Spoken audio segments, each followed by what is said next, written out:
With soybeans, we really only have two true miticides registered, Agrimec and Zeal. Other products that have two-spot spider mite on the label include Lorsban, dimethoate, and bifenthrin products at high rates. Bifenthrin has spider mite on the label as suppression only. With bifenthrin and the organophosphates, we're really looking at probably a two-spray system.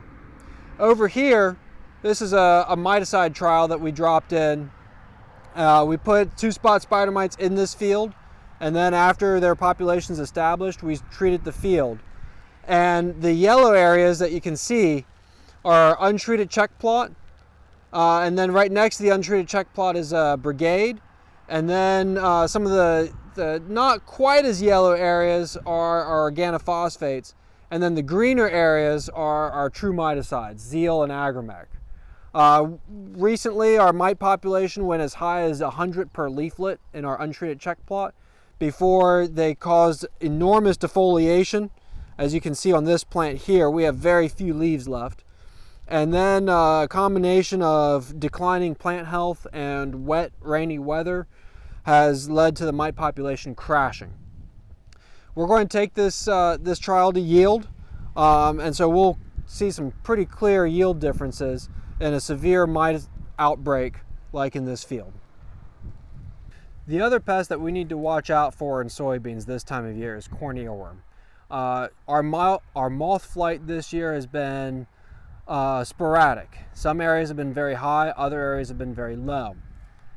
In soybeans, moths are most attracted to double crop fields, drought stressed fields, fields that are in full flower, and fields that have an open canopy.